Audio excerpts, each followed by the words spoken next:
Malaysia ടൂറിൻ്റെ അവസാന ദിവസമായ ഇന്ന് ഒത്തിരിയേറെ സ്ഥലങ്ങൾ കാണാനുണ്ട്. അതിൽ ഏറ്റവും പ്രധാനപ്പെട്ടതാണ് മലേഷ്യയുടെ തലസ്ഥാനമായ കോലാലംപൂരിൽ സ്ഥിതി ചെയ്യുന്ന അതിമനോഹര പള്ളിയായ നാഷണൽ മോസ്ക് ഓഫ് മലേഷ്യ. ഇതിനെ മലയ് ഭാഷയിൽ മസ്ജിദ് നെഗാര എന്നാണ് വിളിക്കുന്നത്. പരമ്പരാഗത ഇസ്ലാമിക് കലയും ആധുനിക വാസ്തുവിദ്യയും സമ്മേളിക്കുന്ന ഒന്നാണ് ഇതിൻ്റെ നിർമ്മാണം. സാധാരണ പള്ളികളിൽ കാണുന്ന ഗോളാകൃതിയിലുള്ള താഴികക്കുടത്തിന് പകരം പകുതി തുറന്ന ഒരു കുടയുടെ ആകൃതിയിലുള്ള മടക്കുകളുള്ള മേൽക്കൂരയാണ് ഇതിനുള്ളത്. ഇത് മലേഷ്യയുടെ രാജകീയ ചിഹ്നത്തെയും ഉഷ്ണമേഖല കാലാവസ്ഥയെയും സൂചിപ്പിക്കുന്നു. 73 മീറ്റർ ഉയരമുള്ള ഒരു വലിയ മിനാരം ഈ പള്ളിക്കുണ്ട്. ഇത് അടച്ച നിലയിലുള്ള ഒരു കുടയെപ്പോലെ തോന്നിപ്പിക്കും. 1965 ഈ പള്ളിയുടെ പണി തീർന്നത്. മലേഷ്യയുടെ അന്നത്തെ മലയായുടെ സമാധാനപരമായ സ്വാതന്ത്ര്യലബ്ധിയുടെയും ഐക്യത്തിൻ്റെയും പ്രതീകമായാണ് ഇത് നിർമ്മിക്കപ്പെട്ടത്. ഒരേ സമയം ഏകദേശം 15,000 പേർക്ക് ഇവിടെ പ്രാർത്ഥിക്കാൻ സൗകര്യമുണ്ട്. വിശാലമായ ഹാളുകളും മനോഹരമായ പൂന്തോട്ടങ്ങളും ജലധാരകളും ഈ പള്ളിയുടെ മാത്രം പ്രത്യേകതയാണ്. മുസ്ലിം ഇതര മതസ്ഥർക്കും സന്ദർശകർക്കും ഇവിടെ പ്രവേശനമുണ്ട്, പ്രാർത്ഥന സമയം ഒഴികെ. പള്ളിയിൽ പ്രവേശിക്കുമ്പോൾ മാന്യമായ വസ്ത്രം ധാരണം നിർബന്ധമാണ്. സന്ദർശകർക്കായി പള്ളിയിൽ നിന്ന് തന്നെ സൗജന്യമായി മേലങ്കികൾ ലഭ്യമാണ്. ഇത് ധരിച്ചു വേണം നാം പള്ളിയുടെ അകത്തേക്ക് പ്രവേശിക്കാൻ. കൗലാലംപൂരിലെ തന്നെ പ്രധാന ടൂറിസ്റ്റ് കേന്ദ്രങ്ങളിൽ ഒന്നായ ഈ പള്ളി നഗരത്തിൻ്റെ പച്ചപ്പും ചരിത്രവും ഒത്തുചേരുന്ന ഒരിടത്താണ് സ്ഥിതി ചെയ്യുന്നത്. മനോഹരമായ ഈ പള്ളിയുടെ മറ്റൊരു വശത്താണ് ചരിത്രപ്രധാനമായ മലേഷ്യയുടെ റെയിൽവേ സ്റ്റേഷൻ സ്ഥിതി ചെയ്യുന്നത്. ബ്രിട്ടീഷുകാരുടെ കാലത്ത് പണി കഴിപ്പിച്ച റെയിൽവേ സ്റ്റേഷൻ അന്ന് ഈ നഗരത്തിലുള്ള ഒരേയൊരു റെയിൽവേ സ്റ്റേഷനായിരുന്നു. ഇന്ന് ഒരു ചരിത്ര സ്മാരകമായിട്ടാണ് ആ റെയിൽവേ സ്റ്റേഷൻ നിലകൊള്ളുന്നത്. മലേഷ്യയുടെ ഇന്നത്തെ പ്രധാന റെയിൽവേ സ്റ്റേഷൻ അല്ലെങ്കിൽ കൂടി കാണികളെ ഏറ്റവും കൂടുതൽ ആകർഷിക്കുന്ന ഒരു ചരിത്ര സ്മാരകമായിട്ടാണ് ആ പഴയ റെയിൽവേ സ്റ്റേഷൻ കുടികൊള്ളുന്നത്. ഈ പള്ളിയുടെ അങ്കണത്തിൽ നിന്നും നോക്കുമ്പോൾ ഏതോ ഒരു വലിയ ചരിത്ര നിർമ്മിതി ഇല്ലെങ്കിൽ ഒരു വലിയ പുരാനിർമ്മിതി പോലെയാണ് ആ റെയിൽവേ സ്റ്റേഷൻ നമുക്ക് വേദ്യമാകുക. അത്രയേറെ മനോഹരമായ നിർമ്മിതിയാണ് ആ റെയിൽവേ സ്റ്റേഷൻ. വെളുത്ത മാർബിളിൽ യൂറോപ്യൻ ശൈലിയിൽ നിർമ്മിച്ച ആ റെയിൽവേ സ്റ്റേഷൻ ഇന്നും കാണികൾക്ക് ഒരു അത്ഭുത വിരുന്നാണ്.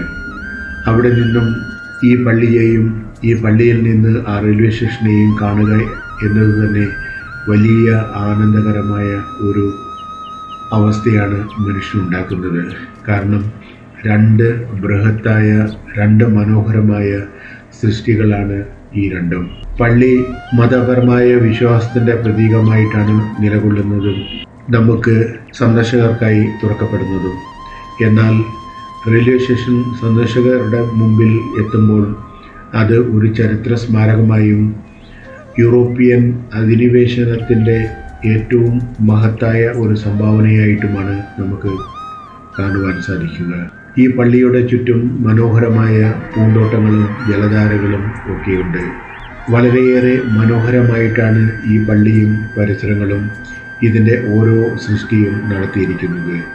ധാരാളം പണം ചിലവഴിച്ച് അതിമനോഹരമായ രീതിയിലാണ് ഇവിടെ ഓരോ നിർമ്മിതിയും നടത്തിയിരിക്കുന്നത്. എത്ര യാത്രികർ ഇവിടെ എത്തിയാലും അവരെയെല്ലാം ഉൾക്കൊള്ളാൻ പറ്റുന്ന രീതിയിൽ അത്ര ബൃഹത്തായ ഒരു നിർമ്മിതിയാണ് ഈ പള്ളിയും അതിൻ്റെ പരിസരങ്ങളും. എത്ര വിവരിച്ചാലും മതിയാകാത്ത സൗന്ദര്യമാണ് ഈ പള്ളിയും പള്ളിയുടെ പ്രാങ്കണവും അതിൻ്റെ പരിസരങ്ങളും ഇവിടെ എത്തുന്ന ഓരോ യാത്രികനും സമ്മാനിക്കുന്നത്. എത്ര സമയം ഇവിടെ ചെലവഴിച്ചാലും അത് തീരെ കുറവാണ് എന്ന ഒരു തോന്നലുണ്ടാക്കുന്ന രീതിയിൽ അത്ര മനോഹരമായ നിർമ്മിതിയാണ് ഇവിടെ നടത്തിയിരിക്കുന്നത്. ജലധാരകളും പൂന്തോട്ടങ്ങളും ഇവിടെ ഉപയോഗിച്ചിരിക്കുന്ന നിർമ്മാണ ശൈലിയും അതിനുപയോഗിച്ചിരിക്കുന്ന മാർബിളുകളും ഒക്കെ ഒത്തിരിയേറെ പറഞ്ഞറിയിക്കാൻ വയ്യാത്ത അത്ര മനോഹരമായ സൃഷ്ടിയിലേക്കാണ് ഈ പള്ളിയെ കൊണ്ടെത്തിച്ചിരിക്കുന്നത്. കൗലാലംപൂർ ടൗണിൽ എത്തുന്ന ഏതൊരു യാത്രികനെ സംബന്ധിച്ചിടത്തോളം ഒഴിവാക്കാനാകാത്ത ഒരു മനോഹര നിർമ്മിതിയും ഒരു മനോഹര ടൂറിസ്റ്റ് അട്രാക്ഷനുമാണ് ഈ നാഷണൽ മോസ്ക് ഓഫ് മലേഷ്യ. മലേഷ്യയിലെ പോലീസ് സേനയുടെ ചരിത്രവും പോരാട്ടങ്ങളും വിവരിക്കുന്ന ശ്രദ്ധേയമായ ഒരു മ്യൂസിയമാണ് റോയൽ മലേഷ്യ പോലീസ് മ്യൂസിയം. കൗലാലംപൂരിലെ പെരഡാന ബൊട്ടാനിക്കൽ ഗാർഡൻസിന് സമീപമാണ് ഇത് സ്ഥിതി ചെയ്യുന്നത്. 1958 പോലീസ് ട്രെയിനിങ് സെൻറ്ററിൽ ഈ മ്യൂസിയം ആദ്യമായി സ്ഥാപിക്കപ്പെട്ടത്. പിന്നീട് ശേഖരങ്ങൾ വർദ്ധിച്ചതോടെ 1998 ഇപ്പോഴുള്ള വലിയ കെട്ടിടത്തിലേക്ക് മ്യൂസിയം മാറ്റി സ്ഥാപിച്ചു. മലേഷ്യൻ പോലീസ് സേനയുടെ പരിണാമം ഇവിടെ കൃത്യമായി രേഖപ്പെടുത്തിയിട്ടുണ്ട്. മ്യൂസിയത്തിൽ പ്രധാനമായും 3 ഗാലറികളാണ് ഉള്ളത്. ഗാലറി എയിൽ മലയ് സുൽത്താനേറ്റുകളുടെ കാലത്തെ പോലീസിംഗ് രീതികളെക്കുറിച്ച് വിവരിക്കുന്നു. പോലീസുകാർ ഉപയോഗിച്ചിരുന്ന പഴയകാല വസ്ത്രങ്ങൾ, ചിഹ്നങ്ങൾ എന്നിവ ഇവിടെ നമുക്ക് കാണാവുന്നതാണ്. ഗാലറി ബിയിൽ കൊളോണിയൽ ഭരണകാലത്തെ പോലീസിൻ്റെ ചരിത്രമാണ് വിവരിക്കുന്നത്. അക്കാലത്തെ യൂണിഫോമുകൾ, ഉപകരണങ്ങൾ എന്നിവ ഇവിടെ പ്രദർശിപ്പിച്ചിരിക്കുന്നു. ഗാലറി സിയിൽ മലേഷ്യ നേരിട്ട വെല്ലുവിളികളെക്കുറിച്ചും പ്രത്യേകിച്ച് കമ്മ്യൂണിസ്റ്റ് കലാപങ്ങൾ, അതിനെ പോലീസ് സേന എങ്ങനെ നേരിട്ടു എന്നും ഇവിടെ വിവരിക്കുന്നു. സേനയിലെ ധീരരായ ഉദ്യോഗസ്ഥരുടെ ത്യാഗങ്ങളെക്കുറിച്ചുള്ള വിവരങ്ങൾ ഇവിടെ നൽകുന്നുണ്ട്. ഇവിടുത്തെ പ്രധാന ആകർഷണങ്ങൾ പുരാതനമായ കഠാരകൾ മുതൽ ആധുനിക തോക്കുകൾ വരെ വലിയൊരു ആയുധശേഖരം ഇവിടെയുണ്ട്. കുറ്റവാളികളിൽ നിന്ന് പിടിച്ചെടുത്ത വിചിത്രമായ ആയുധങ്ങളും ഇവിടെ പ്രദർശിപ്പിച്ചിട്ടുണ്ട്. മ്യൂസിയത്തിന് പുറത്തായി പഴയ പോലീസ് കാറുകൾ, കവചിത വാഹനങ്ങൾ, ചെറിയ വിമാനം, കടൽ പട്രോളിംഗിന് ഉപയോഗിച്ചിരുന്ന ബോട്ടുകൾ എന്നിവ പ്രദർശിപ്പിച്ചിട്ടുണ്ട്. കാലത്തിനനുസരിച്ച് പോലീസ് യൂണിഫോമുകളിൽ വന്ന മാറ്റങ്ങൾ ഇവിടെ നമുക്ക് കാണാൻ സാധിക്കും. ഈ മ്യൂസിയത്തിലേക്കുള്ള പ്രവേശനം തീർത്തും സൗജന്യമാണ്. എന്നാൽ അകത്ത് മ്യൂസിയത്തിനുള്ളിൽ ഫോട്ടോയോ വീഡിയോഗ്രാഫിയോ അനുവദിക്കുന്നതല്ല. അതുകൊണ്ട് തന്നെ അകത്തെ ദൃശ്യങ്ങൾ പകർത്താൻ നമുക്ക് സാധിച്ചതുമില്ല. സാധാരണയായി രാവിലെ 10 മുതൽ വൈകുന്നേരം 6 വരെയാണ് ഇവിടുത്തെ പ്രവൃത്തി സമയം. കോലാലംപൂരിലെ നാഷണൽ മോസ്ക്, നാഷണൽ പ്ലാനറ്റോറിയം എന്നിവയ്ക്ക് അടുത്താണ് ഇത് സ്ഥിതി ചെയ്യുന്നത്. മലേഷ്യയുടെ സുരക്ഷാ ചരിത്രം അറിയാൻ താല്പര്യമുള്ളവർക്ക് സന്ദർശിക്കാവുന്ന ഏറ്റവും മികച്ച ഇടമാണ് ഈ പോലീസ് മ്യൂസിയം. അങ്ങനെ ഇവിടുത്തെ മനോഹരമായ ചരിത്ര പ്രധാനമായ കാഴ്ചകൾ കണ്ട് നാം ഇപ്പോൾ ഇവിടെ നിന്നും പുറപ്പെട്ട് എത്തിച്ചേർന്നിരിക്കുന്നത് നാഷണൽ മോണ്യുമെൻറ്റ് ഓഫ് മലേഷ്യയിലേക്കാണ്. കോലാലംപൂരിലെ തന്നെ അതിപ്രധാനമായ ഒരു ചരിത്ര സ്മാരകമാണ് നാഷണൽ മോണ്യുമെൻറ്റ്. ഇതിനെ മലായ് ഭാഷയിൽ തമാൻ തഗു നെഗാര എന്നാണ് വിളിക്കുന്നത്. മലേഷ്യയുടെ സ്വാതന്ത്ര്യ സമരകാലത്തും 1-ാം ലോക മഹായുദ്ധം, 2-ാം ലോക മഹായുദ്ധം, മലയൻ അടിയന്തരാവസ്ഥ തുടങ്ങിയ കാലഘട്ടങ്ങളിലും രാജ്യത്തിനു വേണ്ടി ജീവൻ ബലി കഴിച്ച ധീരരായ സൈനികരുടെ സ്മരണയ്ക്കായിട്ടാണ് ഈ സ്മാരകം നിർമ്മിച്ചിരിക്കുന്നത്. ലോകത്തിലെ തന്നെ ഏറ്റവും ഉയരമുള്ള വെങ്കല ശില്പങ്ങളിൽ ഒന്നാണിത്. ഏകദേശം 15 മീറ്റർ ഉയരം ഇതിനുണ്ട്. ഇതിലെ ഓരോ സൈനികനും ഓരോ ഗുണങ്ങളെ പ്രതിനിധീകരിക്കുന്നു. നേതൃത്വം, ഐക്യം, ജാഗ്രത, കരുത്ത്, ധീരത, ത്യാഗം, സഹനം എന്നിവയാണ് ആ ഗുണങ്ങൾ. അമേരിക്കയിലെ പ്രസിദ്ധമായ വാഷിംഗ്ടൺ DC-യിലെ ഐവോ ജിമ സ്മാരകം രൂപകൽപ്പന ചെയ്ത ഫെലിക്സ് ഡി വെൽഡൺ ആണ് ഈ സ്മാരകവും നിർമ്മിച്ചത്. 1966 ഇത് ഔദ്യോഗികമായി ഉദ്ഘാടനം ചെയ്യപ്പെട്ടത്. ഇതിൻ്റെ പ്രത്യേകതകളിൽ ഒന്നാണ് സെനോട്ടൗർ. ശില്പത്തിന് സമീപം പഴയകാല യുദ്ധങ്ങളിൽ മരിച്ചവർക്കായി സമർപ്പിച്ചിട്ടുള്ള ഒരു സ്തംഭം കാണാം. മനോഹരമായ ഒരു പാർക്കിന് നടുവിലാണ് ഈ സ്മാരകം സ്ഥിതി ചെയ്യുന്നത്. ചുറ്റും ജലധാരകളും വിശ്രമസ്ഥലങ്ങളും ഉണ്ട്. എല്ലാ വർഷവും ജൂലൈ 31 മലേഷ്യയുടെ വീരസ്മരണ ദിനത്തിൽ രാജാവും പ്രധാനമന്ത്രിയും ഇവിടെയെത്തി പുഷ്പചക്രം അർപ്പിക്കാറുണ്ട്. കൗലാലംപൂരിലെ പാർലമെൻറ്റ് മന്ദിരത്തിന് സമീപത്തായിട്ടാണ് ഈ സ്മാരകം സ്ഥിതി ചെയ്യുന്നത്. മലേഷ്യയുടെ ചരിത്രവും പോരാട്ട വീര്യവും മനസ്സിലാക്കാൻ ആഗ്രഹിക്കുന്ന സന്ദർശകർക്ക് തീർച്ചയായിട്ടും കണ്ടിരിക്കേണ്ട ഒരിടം കൂടിയാണ് ഈ നാഷണൽ മോണ്യുമെൻറ്റ്. ഇവിടുത്തെ ഓരോ നിർമ്മിതികളും അതിവിശിഷ്ടമാണ്. അതിവിശാലമായ ജലധാരകളും കുളങ്ങളും അതിൽ വിരിഞ്ഞ് നിൽക്കുന്ന പുഷ്പങ്ങളും ഒക്കെയാണ് നമുക്കിവിടെ കാണാൻ സാധിക്കുക. അതിമനോഹരമായി പ്രകൃതിയുടെ മടിത്തട്ടിൽ അതിവിദഗ്ധമായി നിർമ്മിച്ച ഒരു സ്മാരകമാണ് ഈ നാഷണൽ മോണ്യുമെൻറ്റ്. ദിവസവും അനേകായിരം ആൾക്കാരാണ്, അനേകായിരം യാത്രികരാണ് ഇവിടെ എത്തുന്നതും ഈ നാടിൻ്റെ ധീരരായ യോദ്ധാക്കളുടെ പാവന സ്മരണയുടെ മുമ്പിൽ ആദരാഞ്ജലികൾ അർപ്പിക്കുന്നതും. അവരുടെ ധീരതയും അവരുടെ കർത്തവ്യനിഷ്ഠയും അവരുടെ ഉദാത്തമായ സേവനവും ഒക്കെയാണ് ഈ നാടിന് സ്വാതന്ത്ര്യം നേടിക്കൊടുത്തത്. തങ്ങളുടെ ജീവൻ ബലിയർപ്പിച്ചുകൊണ്ടും ഈ നാടിൻ്റെ സ്വാതന്ത്ര്യം കഠിനാധ്വാനം ചെയ്ത ഒട്ടനവധി വീരജവാന്മാരുടെ സ്മരണയ്ക്ക് മുന്നിലാണ് നാം ഇപ്പോൾ നിൽക്കുന്നത്. തങ്ങളുടെ ജീവനേക്കാൾ രാജ്യത്തിനും രാജ്യത്തിൻ്റെ ഉന്നമനത്തിനും രാജ്യത്തിൻ്റെ സ്വാതന്ത്ര്യത്തിനും വേണ്ടി പോരാടിയ വീരരായ ധീരയോദ്ധാക്കളുടെ സ്മരണയാണ് ഇവിടുത്തെ ഈ ശില്പം നമ്മളിൽ ഉളവാക്കുന്നത്. എത്ര സമയം ഇങ്ങനെ നോക്കി നിന്ന് കഴിഞ്ഞാലും നമുക്ക് മതി വരില്ല.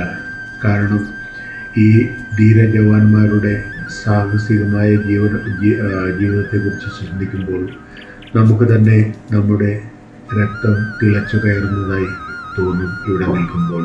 കാരണം അത്രയധികം കമ്മിറ്റ്മെൻറ്റും അത്രയധികം സഹനവും രാജ്യത്തോടുള്ള അത്ര മഹത്തായ സ്നേഹവും ഒക്കെയാണ് അവരെ ഈ വീരകൃത്യത്തിന് പ്രേരിപ്പിച്ചത്.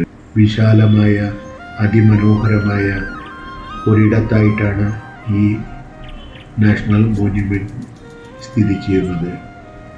ഈ മോണ്യുമെൻറ്റിന് ചുറ്റും മഹത്തരമായ രീതിയിൽ അലങ്കരിച്ച പൂന്തോട്ടങ്ങളും പ്രകൃതി ഭംഗിയും ഒക്കെയാണ് ഇതിനെ കൂടുതൽ ആകർഷകമാക്കുന്നത്.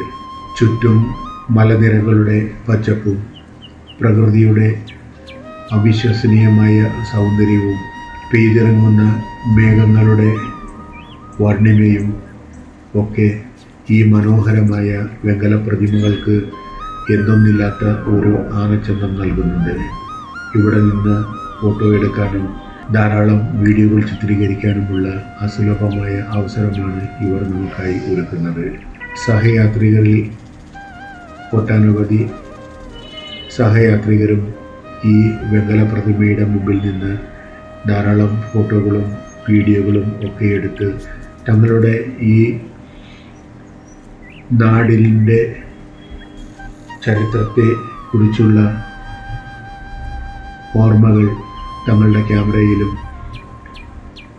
മനസ്സിലും ഒക്കെ പതിപ്പിക്കുന്നത് ആശ്ചര്യകരമായ ഒരു കാഴ്ചയായിട്ടാണ് നമുക്ക് തോന്നുന്നത്.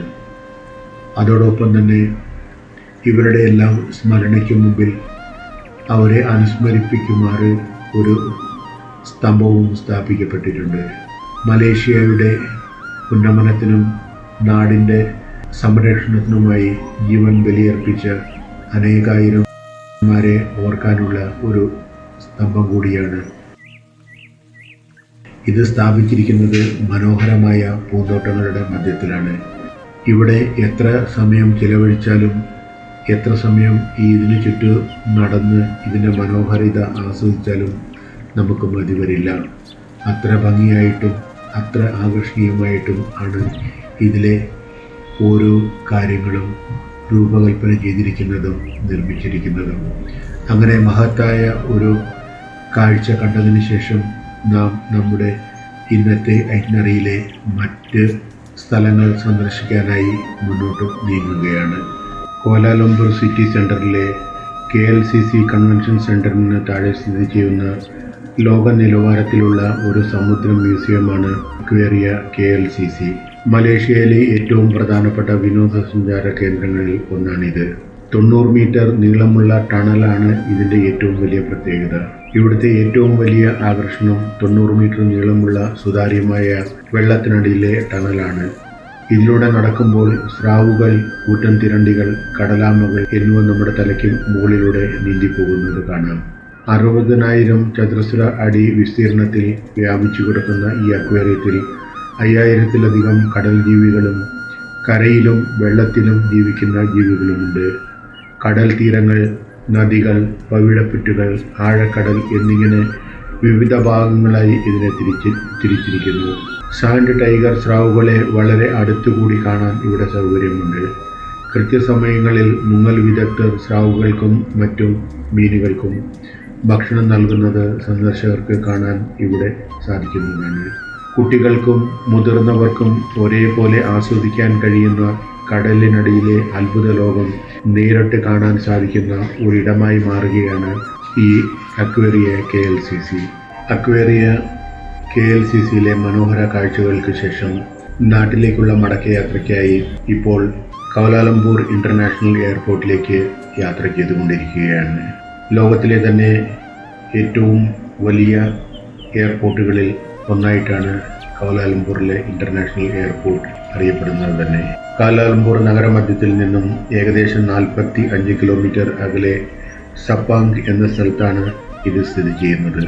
ഈ വലിയ എയർപോർട്ടിന് പ്രധാനമായിട്ടും 2 ടെർമിനലുകളാണ് ഉള്ളത്. ടെർമിനൽ 1-ൽ നിന്നും മലേഷ്യൻ എയർലൈൻസ് ഉൾപ്പെടെയുള്ള പ്രമുഖ രാജ്യാന്തര വിമാന കമ്പനികളാണ് സർവീസ് നടത്തുന്നത്. അത്യാധുനിക സൗകര്യങ്ങളുള്ള ഈ ടെർമിനലിന് ഒരു സാറ്റലൈറ്റ് ബിൽഡിംഗ് കൂടിയുണ്ട്. എന്നാൽ ടെർമിനൽ 2 പ്രധാനമായും എയർ ഏഷ്യ പോലുള്ള കുറഞ്ഞ നിരക്കിലുള്ള വിമാന സർവീസുകൾക്ക് വേണ്ടിയുള്ളതാണ്. ഇത് ലോകത്തിലെ തന്നെ ഇത്തരത്തിലുള്ള ഏറ്റവും വലിയ ടെർമിനലുകളിൽ ഒന്നുകൂടിയാണ്. ഈ ഇൻ്റർനാഷണൽ എയർപോർട്ടിൻ്റെ രൂപകൽപ്പനയും വളരെയേറെ പ്രത്യേകത നിറഞ്ഞതാണ്. കാടിനുള്ളിലെ വിമാനത്താവളത്തിനുള്ളിലെ കാട് എന്ന ആശയത്തിലാണ് ഈ ഇൻ്റർനാഷണൽ എയർപോർട്ട് നിർമ്മിച്ചിരിക്കുന്നത്. ടെർമിനലിന് ഉള്ളിൽ തന്നെ മലേഷ്യൻ മഴക്കാടുകളുടെ ഒരു ചെറിയ ഭാഗം പുനർനിർമ്മിച്ചിട്ടുണ്ട്. ജാപ്പനീസ് വാസ്തുശില്പിയായ കിഷോ കുറോക്കോവയാണ് ഇത് രൂപകൽപ്പന ചെയ്തത്. ലോകോത്തര നിലവാരത്തിലുള്ള ഡ്യൂട്ടി ഫ്രീ ഷോപ്പുകൾ, റെസ്റ്റോറൻറ്റുകൾ, വിശ്രമമുറികൾ എന്നിവ ഇവിടെ ലഭ്യമാണ്. 2 ടെർമിനലുകൾക്കിടയിൽ സഞ്ചരിക്കാൻ ട്രെയിൻ അല്ലെങ്കിൽ ഷട്ടിൽ ബസ് സൗകര്യവും ഇവർ ഒരുക്കുന്നുണ്ട്. വിമാനത്താവളത്തിൽ നിന്ന് നഗരത്തിലേക്ക് എത്താൻ പല മാർഗങ്ങൾ ലഭ്യമാണ്. നഗരത്തിൻ്റെ കേന്ദ്രമായ KL സെൻട്രലിലേക്ക് വെറും 33 മിനിറ്റുകൾക്കുള്ളിൽ എത്താൻ കഴിയുന്ന അതിവേഗ ട്രെയിൻ സർവീസും ഇവിടെ ലഭ്യമാണ്. കുറഞ്ഞ ചെലവിൽ നഗരത്തിലേക്ക് എത്താൻ വിമാനത്താവളത്തിൽ നിന്ന് ധാരാളം ബസ്സുകളും ലഭ്യമാണ്. അതുകൂടാതെ കൗണ്ടറുകളിൽ നിന്ന് കൂപ്പൺ എടുത്തോ മൊബൈൽ ആപ്പ് വഴിയോ ടാക്സി സേവനവും ഉപയോഗപ്പെടുത്താം. ഇങ്ങനെ ഏതു വിധത്തിൽ നോക്കിയാലും യാത്രികർക്ക് വളരെയേറെ സൗകര്യങ്ങൾ നൽകുന്ന ഒരു വിശാലമായ എയർപോർട്ടാണ് കൗലാലംപൂർ ഇൻ്റർനാഷണൽ എയർപോർട്ട്. നാം ഇപ്പോൾ ഏതാണ്ട് ഇൻ്റർനാഷണൽ എയർപോർട്ടിലേക്ക് എത്തിക്കൊണ്ടിരിക്കുകയാണ്. ഇനി ഇവിടെയുള്ള എമിഗ്രേഷൻ സെക്യൂരിറ്റി പരിശോധനകൾക്ക് ശേഷം രാത്രി 10:40 പുറപ്പെടുന്ന ഫ്ലൈറ്റിൽ കൊച്ചിയിലേക്ക് തിരിക്കണം.